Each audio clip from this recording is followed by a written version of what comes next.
Hello everyone, আমার আরও একটা নতুন ব্লগে আপনাদের সবাইকে ওয়েলকাম জানাচ্ছি। তো এখন হচ্ছে সন্ধ্যার দিকে এটা। তো সবাইকে গুড ইভিনিং। সবাই কেমন আছেন? আশা করি সবাই ভালোই আছেন। তো সবার ইচ্ছে হয়েছে যে আজকে আর কি এগরোল খাবে। তো ঐশীর পাপা ভেবেছিল এগরোল কিনে নিয়ে আসবে, আর এদিকে বৃষ্টিও হচ্ছে বাইরে। তাই আমি বললাম যে আর কিনে আনতে হবে না, বাড়িতেই কম খরচে বাড়িতেই বানিয়ে ফেলি। তার জন্য নিয়ে নিয়েছিলাম এখানে ময়দা আর সামান্য একটু নুন আর একটু খাওয়ার সোডা দিয়ে আর একটু সাদা তেল দিয়ে আমি এটাকে ভালো করে মেখে নেব। মেখে তারপরে এটা আমি একটু ঢাকা দিয়ে রেস্টে রেখে দেব। তারপরে বাদবাকি কাজগুলো আমি সেরে নেব। ময়দাটা আমার মাখা হয়ে গেছে, আর এদিকে আমি পেঁয়াজগুলোকে কেটে নিচ্ছিলাম। এটা হচ্ছে স্যালাডের জন্য রেডি করছিলাম। শসাটা ছিল না বাড়িতে, এমনি বাদবাকি সবই ছিল। তো শসাটা ছিল না, পেঁয়াজ কাটা হয়ে গেছে। আর হচ্ছে কাটবো যে ধনে পাতা আর লঙ্কা, এগুলোকে ভালো করে আগে কেটে এগুলো সব রেডি করে রেখে দিই, তাহলে একটু তাড়াতাড়ি হয়ে যাবে।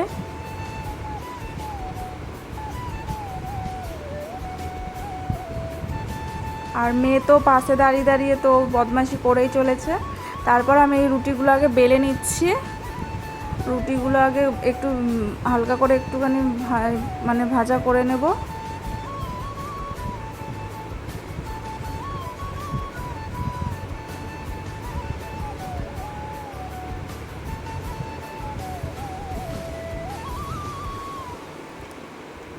এই যে রুটিগুলো আমার সব বেলা কমপ্লিট হয়ে গেছে। এবার আমি ওদিকে চাটুটা বসিয়ে দিয়েছি, ওটা হচ্ছে গরম হয়ে গেছে। এবার আমি রুটিগুলোকে দিয়ে দিচ্ছি এর মধ্যে।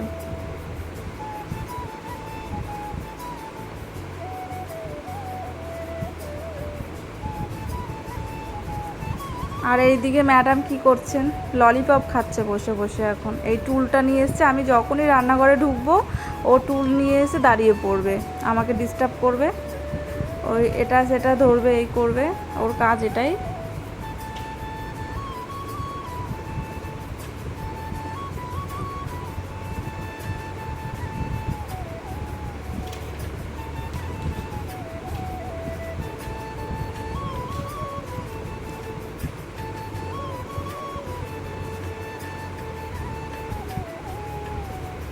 এবার রুটিগুলো আমার ভাজা কমপ্লিট হয়ে গেছে। এই যে ডিম রেডি করে নিচ্ছি 4টে, আর এদিকে হচ্ছে আগে তো দেখালাম স্যালাডগুলো।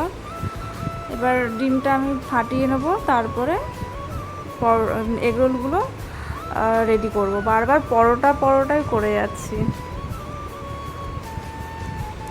এই যে একটা ডিম নিয়ে নিলাম আগে। এবার চাটুটার মধ্যে তেল দিয়ে দেব।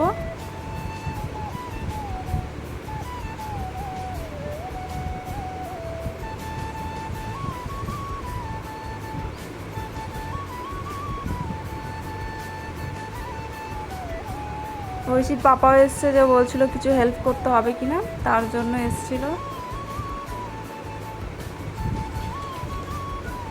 তা আমি বললাম যে ডিমগুলো নিয়ে ওগুলো ফাটিয়ে তুমি রেডি করে দাও, আমি এদিকে এগরোলগুলোকে ভাজতে থাকি।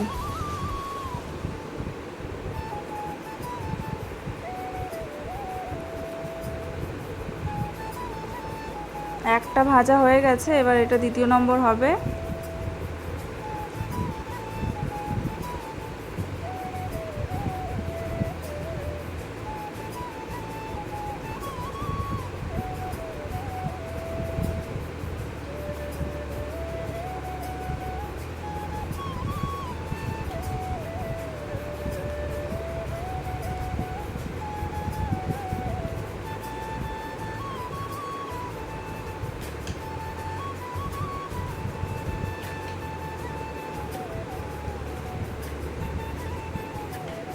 এই সব কটা এগরোল আমার রেডি। এবার এগুলোকে সাজাতে যতক্ষণ লাগবে, তার মধ্যে আমি একটু লেবু কেটে নিয়েছিলাম, একটু লেবু দিলে আরও টেস্টটা ভালো লাগবে তার জন্য।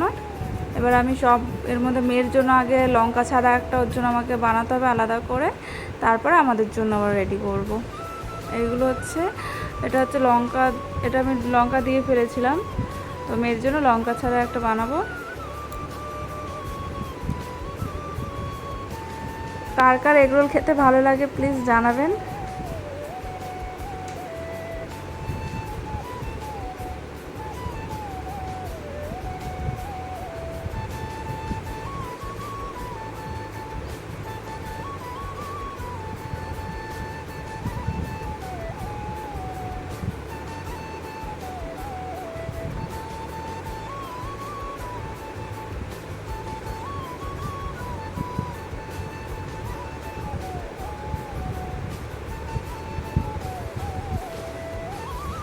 যে একটা কমপ্লিট হয়ে গেছে, আর এইখানে আমার সবগুলো এখন কমপ্লিট হয়ে গেছে। তো ভিডিওটা কেমন লাগলো সবাই জানাবেন, আর সবাই ভালো থাকবেন, সুস্থ থাকবেন, আর আমার সাথে একটু থাকবেন যাতে আমি আরও ভালো ভালো ভিডিও আনতে পারি।